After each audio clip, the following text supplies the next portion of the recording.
Welcome to another episode on my YouTube channel. Welcome to another exciting episode.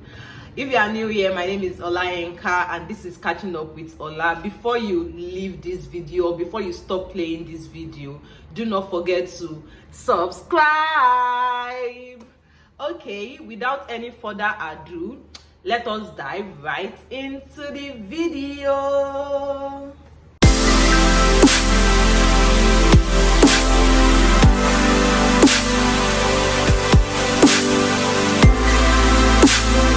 Welcome back to another episode. I know, like the previous video I uploaded, I said I did this, I said I did that, I said I did a lot of things, and if one of my subscribers said I should make a video about talking about recommendation letters, and I just thought to myself that instead of just talking about one of the numerous admission materials that I mentioned, why not just make a video talking about basically all of them. So that is the purpose of this video. So get your pen ready, get your paper ready, or if it's your jotter or anything, just get everything ready. And I'm going to be explaining in details what all of those admission materials, what they mean, and maybe how they contribute to the admission process.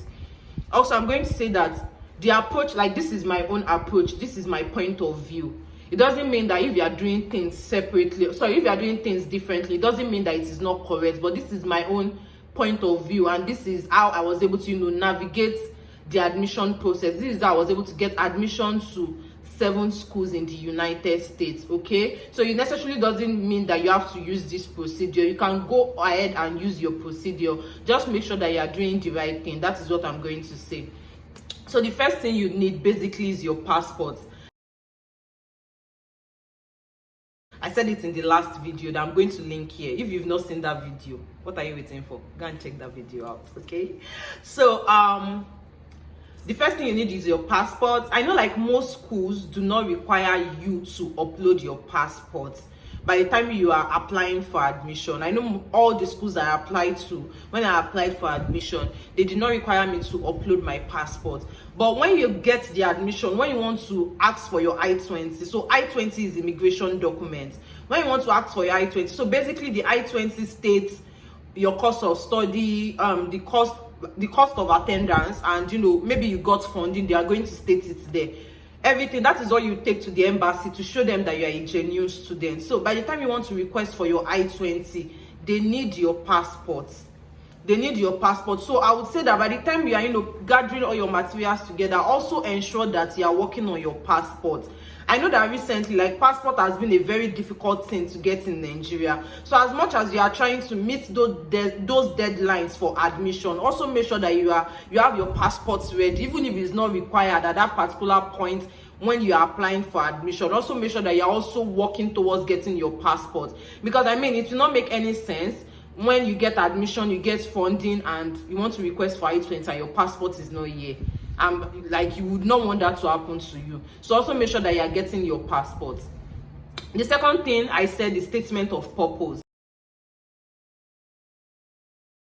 Statement of purpose is just like a statement showing your interest in the field, showing your interest. Basically, it is just I don't want to say state the story of your life, because things that are not on your resume, you can put them on your statement of purpose. Like I said initially, that I did not do well in my first year of college, and I kept it in my statement of purpose. I wrote it that I did not do well in my first year, and I said, I said some of the things that did not make me do well in my first year, because I had to explain properly, because they might see it as doing well, but like I said, if I'm unable to reach my goal, I consider it as a failure. So I stated it in my statement of purpose.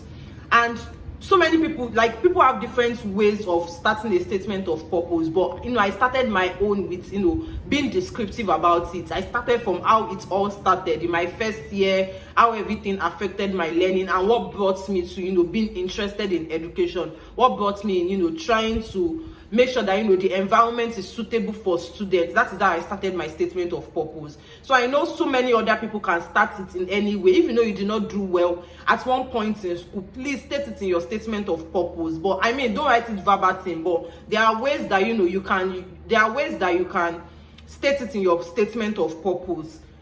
Sure you follow the prompts for statement of purpose. I know different schools have different prompts, so you also want to ensure that you are following all of these prompts. I know some of them will ask you for your interest in the field, and even if no school is asking you for your interest in the field, make sure that everything you are saying is showing that okay, it's tying back to your interest in the field. Make sure everything you are saying ties back to your interest in whatever field or whatever course you want to study. And that's what I'm going to say about statement of purpose. Also, in statement of purpose, you highlight your key strengths. I know you might not be able to put this in your resume, but that's why statement of purpose is to express yourself properly. You highlight your key strengths. You talk about things that you've done. You can talk about things that is on your resume, but you expand them, talk about things that you've done. I think we are clear on statement of purpose. So the second thing is resume. Oh my God. Resume, I've seen a lot of grad school resume and I'm like, this is not the way it is. Like, I legit saw somebody that wrote resume of 5 pages. No, at this point your resume should not be more than 2 pages at this point, because you are coming for masters, you are coming for PhD. When you finish PhD, how many pages do you want your resume to be? Like, you don't really, and I'm going to say that if you have an experience that doesn't really tie to what you want to do, or that you cannot transfer the skills, do not bother to put it on your resume. You necessarily don't have to put everything that you've done on your resume. Only put relevant experiences. That is why most time our resume is always long. Only put relevant experiences on your resume. So like I said, for instance, if you want to, how will I put it? For instance, if you want to work as a teacher and previously, like, you've worked in a bank and you are unable to transfer skills from banking job to teaching job, do not bother to put it on your resume. Do not bother, because it's just going to be taking up space, the space that you are supposed to use to highlight all of your other experiences. That banking job will take up space, but it doesn't mean that because you did banking and you want to do teaching, as long as you're able to bring transferable skills from the banking industry to teaching, feel free to put it in your resume, and you now explain it in your statement of purpose. I remember when I was applying for admission, I had a business already, and I kept it on my resume because my business is registered. I kept it on my resume that I manage my business, I do this, I do that, and I explained it in my statement of purpose that these management skills will also help me in managing students, will help me. I have customer service relation skills, will help me in trying to serve students. So that is the way you can address your resume. So, and another thing is, the way we write resume for grad school is completely different from the type of resume, the typical resume that you write to apply for job. Grad school resume, nobody cares about your age, nobody cares about your marital status. They don't even want to see it. I don't mean they don't want to see it. I mean, you can put it there, but that is not the right way to approach a resume.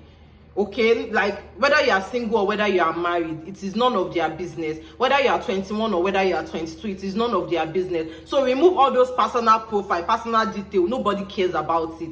So I'm just going to state how I wrote my own resume, and it essentially, I mean, there are different things. Like I said, I applied for a master's degree. If you're applying for a PhD, your approach might be different, but these are just like the normal common things that I see in people's graduate school resume. And when I wanted to write my I tried to search online. I told my friend to send a resume to me, and I followed that format. Okay, so the first thing on my resume, I had a header, and on the header I had my name, my address, my phone number, and my email. I'm not sure phone number is really a thing, so if you feel like you want to put your phone number, feel free to put it. But right now, like, when I am here, I realized that I'm not sure phone number is the thing to put on resume. You can put your email address, you can put your LinkedIn profile. If your LinkedIn profile is up to date, you can put your LinkedIn profile. Your LinkedIn profile, let it be up to date. Don't, like, how will I put it? Don't put LinkedIn profile that you talk about things that are not relevant. So if you want to put in my own, I did not put in my LinkedIn profile because at that particular point in time, I'm not sure I updated my LinkedIn profile. So that is what I did in the header. I kept my name, I kept my address, I kept my email, and I kept my number. But like I said, you can decide to, delete the number and substitute it with your LinkedIn address, because basically it's an international number and I'm not sure they would want to call you. That is it. So after that header, the first thing that should come is education. This is an academic CV. The first thing that you want to highlight is education. This is what I have done in the past. And for your education, if you are applying to graduate school, only put your bachelor's degree. That's the only thing. You don't have to put I went to primary school in so nursery and primary school, or I went to secondary school so nursery and primary school. They don't need that. Put your bachelor's degree on your education part. Simple. If you have had one master's before and you're applying for another master's, if you feel like that first master's is transferable into this second master's, put it on it. Masters in so and so. So if you're applying for PhD too, bachelor's, masters, and so on. But if you're applying for undergrad degree, obviously you need to put your high school, because you're applying for undergrad degree. I hope you are clear on that already.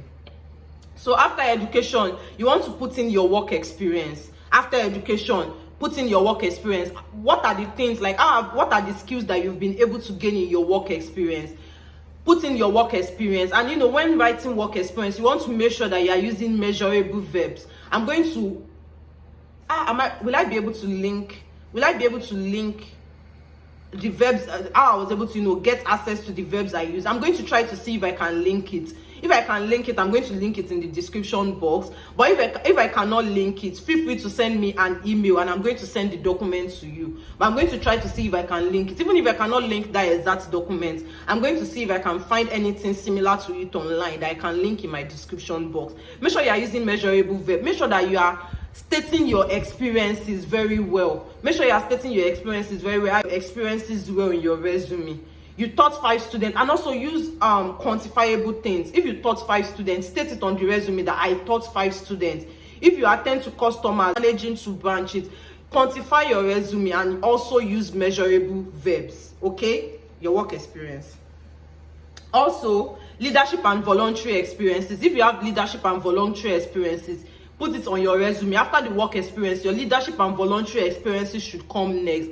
I know some people put it as community service. Anything that you've done that shall indicate that, you know, you have the ability to be a leader, put it on your resume. If you were your class rep when you were in university, put it on your resume. If you volunteered for anything, put it on your resume. I know during my time I did a lot. I think voluntary services. I kept it on my resume. This is also the part to put the CDS. I mean, for me, I kept the CDS I belong to doing NYSC, because I belong to the education CDS group and I'm applying for education. So I wanted them to see that, you know, education has always been a thing for me. So I just wanted to, you know, state that fact. So I kept it on my resume. The CDS group I belong to, I kept it on my resume. Education Development CDS group, I kept it on my resume, and I kept some of the things that we did together also on my resume.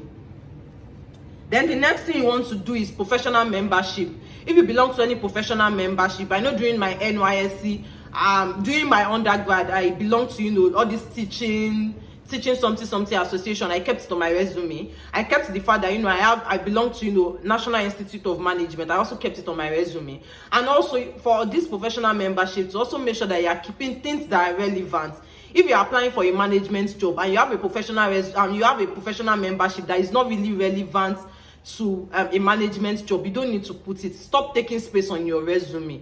Okay, you already published a paper, you can put it on your resume as well. If you know you published a paper, or especially for people attending especially for people applying for PhD, you want to state your publications, or you want to state previous research that you have done. Feel free to also put this on your resume. I do not put my research on my resume because I just did research in my putting the research.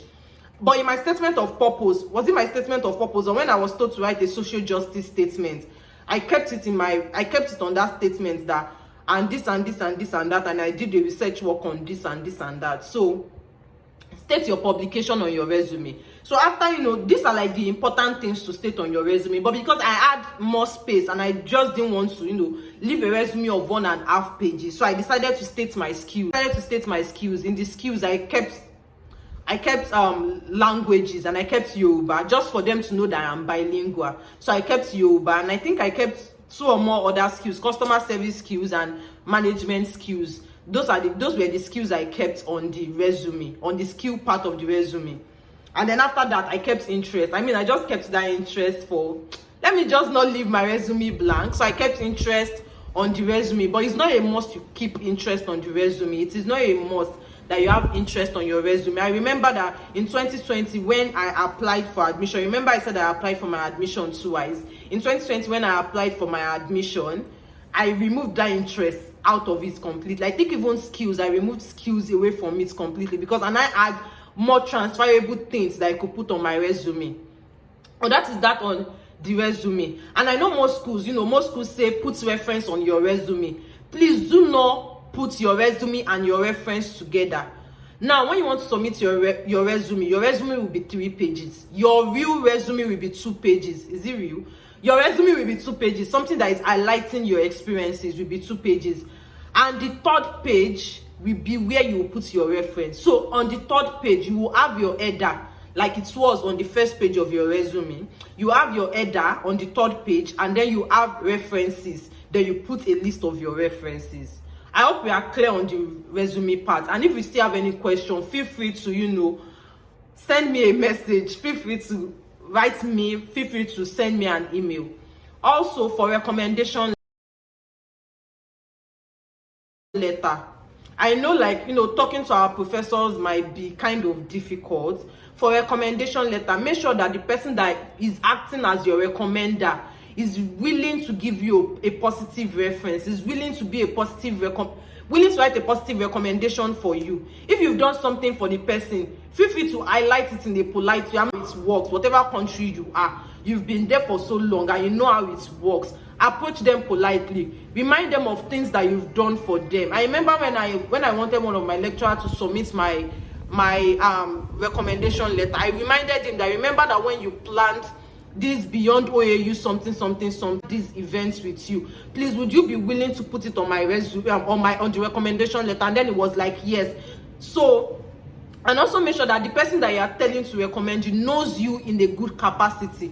Make sure the person knows you in a good capacity, and the person can attest to the fact that you will do well in graduate school. Make sure they know you in a good capacity. Make sure they know you in a good capacity, and they can attest to the fact that you do well in your graduate education. I know some schools will say, put your lecturers, put your people that you work with presently. Just make sure that anybody you are talking to, maybe is your lecturer, maybe it's somebody you are working with, make sure that they can give you a good recommendation, and then they know you. Like they know you, they know your skills, they know your strengths. So that is basically what I am going to say, because you don't know what they are writing in the recommendation letter. So I think that's all the materials I mentioned. And for some people that will have to write cover letter. Cover letter is basically stating your interest in maybe assistantship, or maybe if it's a scholarship, it's basically stating your interest in the scholarship and also stating your key strengths. This is what I bring to the table, and this is what I am also hoping to get from this job experience. This is the end of my video. If you have any question, do not forget to write me comment. So feel free to put it on the comment section. Don't feel like if you put it on the comment section, I would not see it. I will see it and I will respond to it. Also feel free to email me. Okay, so this week make sure that you take an effort into gathering all your materials together. For admission, make sure you gather all your materials together. Like I said, you don't want to put that pressure, that overwhelming pressure on yourself. Make sure you start gathering your materials together. If you are applying for 2023, by now you should start gathering your materials. It is never too early to start preparing for admission. By that time, at least you know that you are not rushing. You know that you are doing things at your own pace. Start gathering your materials. Spring 2023, by now, in fact, you should have gathered all your materials.